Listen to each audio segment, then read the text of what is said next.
What's up, YouTube? This is Too Raw for TV. All right, so I've done a video like this a few years ago. I did a video talking about this, but I saw an article that someone sent me from casino.org talking about the average height in the NBA over the past several decades. And if you really look at the data and not what the person necessarily is writing in the article, you can clearly see that this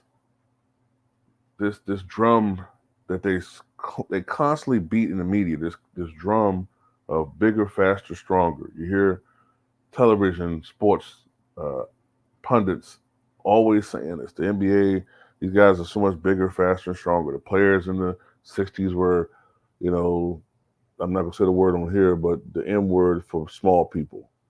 Wilt played against, 6'4" white guys, which is one of the most egregious lies I've ever heard in my life, man.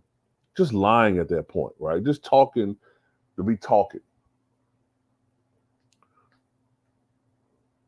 While I will say that the NBA players today, uh, in general, are better at ball handling and shooting threes. Um, well, there's more of uh, uh, um, there's more of a skill set, quote unquote, that players have today. But it needs to be also pointed out that the players today get a lot more freedom to do those things.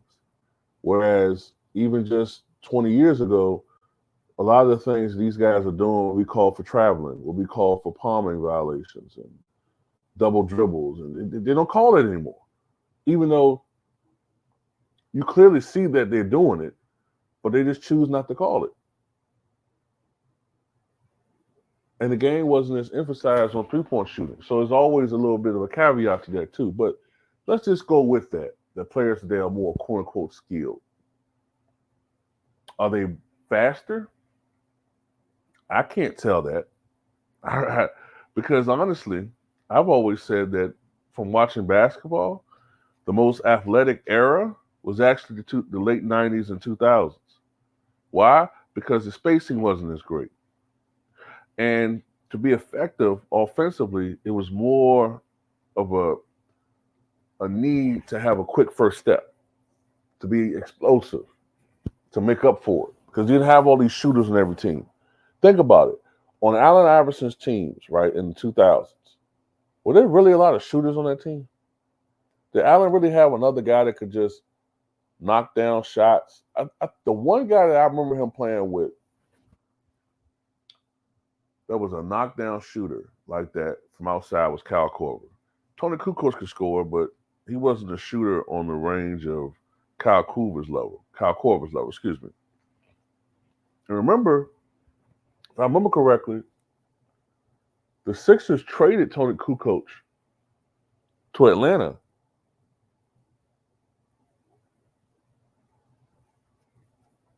So the offensive player that they had, they got rid of before the 2001 NBA Finals run season. But anyway, the average height of the NBA is 6'6.5".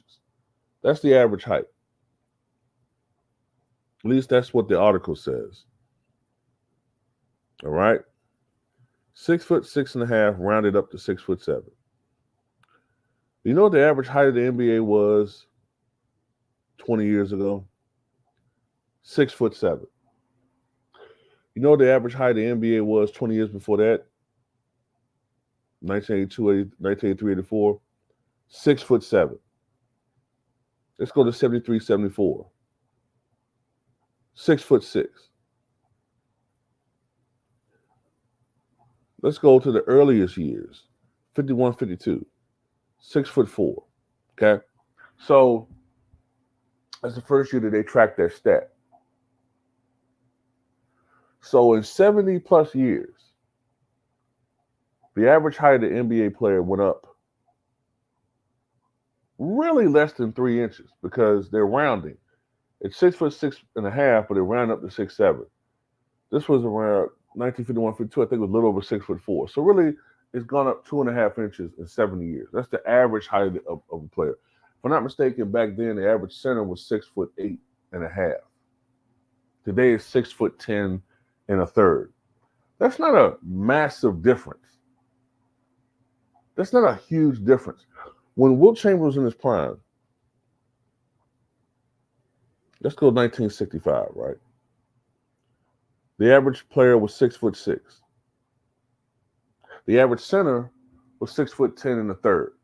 The average center today, 6'10 1/3". So where are all these 6'4" white, you know what's at, little people? What are they talking about? And Wilt wasn't even the tallest player in the NBA.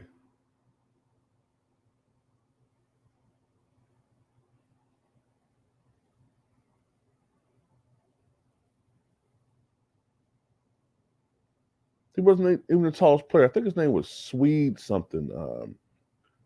Swede Hallbrook.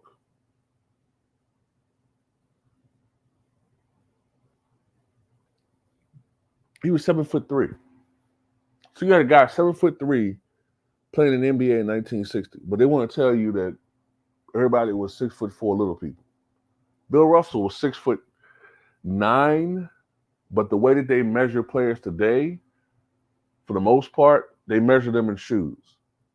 So by that measure, Bill Russell would be 6'10" today.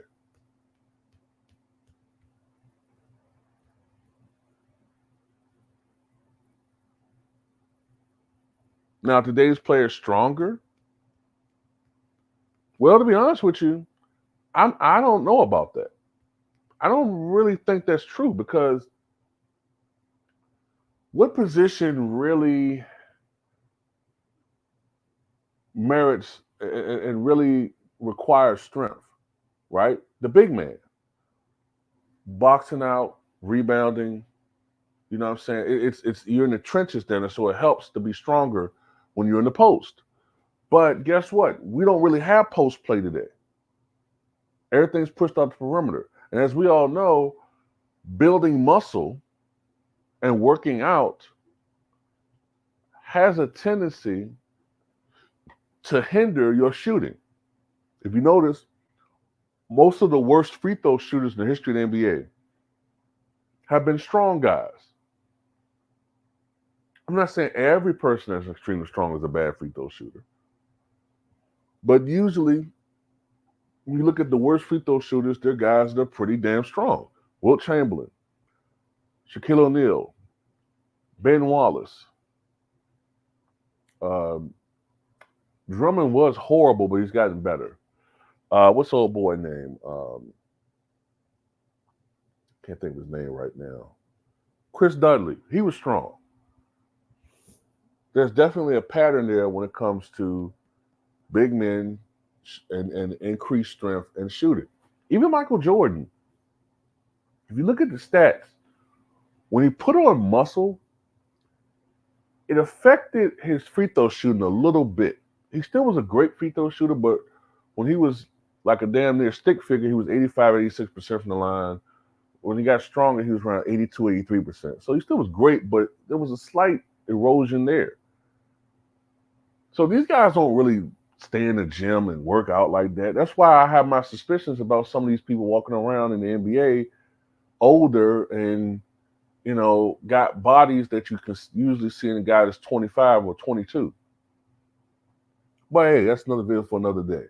So what I'm saying is a lot of these guys that are supposedly centers, whose job is to set screens and block out, block out in the post and box out. Excuse me. Oh, I keep saying block. I'm thinking about blocking shots. But their job is to set screen, box out, block shots from the opposing team, rebound. These things are not as coveted as they once were. A lot of these dudes are stretch fours masquerading as centers. So that's no longer part of the game. So what I'm saying is, when it was part of the game, more so, that's when you saw your strongest guys. That's when you saw your gym rats. That's when you saw dudes always in the gym room in the gym working out, in the weight room working out, You know what I'm saying? That's when you saw your Jason Williams, the limo driver, um, erasing one. That's when you saw Shaq. That's when you saw Karl Malone. That's when you saw Xavier McDaniel and Charles Oakley and Anthony Mason. And you saw a need for those types of players, the enforcers. The closest thing we got to an enforcer today is Draymond Green and maybe Isaiah Stewart.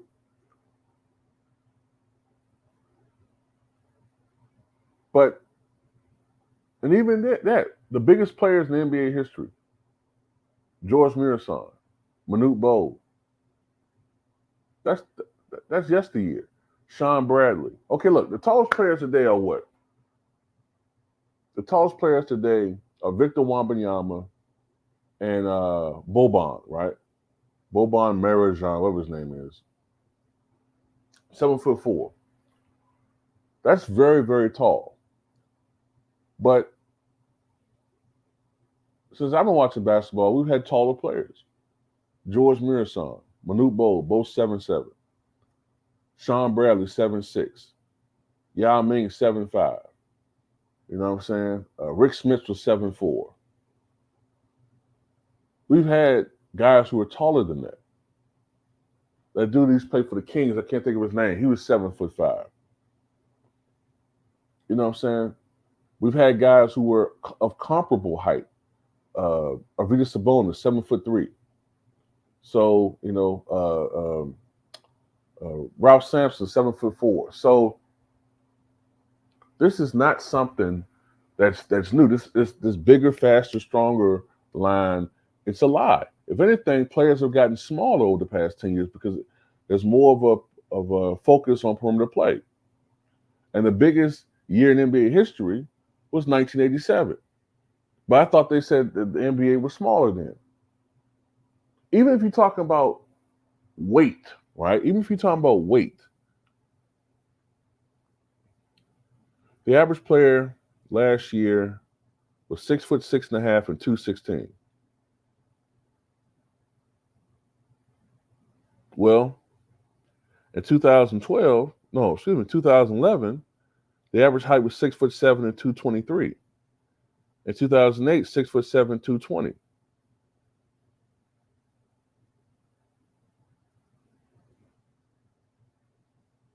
When Shaq Kobe won their first title, the average player was 6'7", 216, which is about the same size today.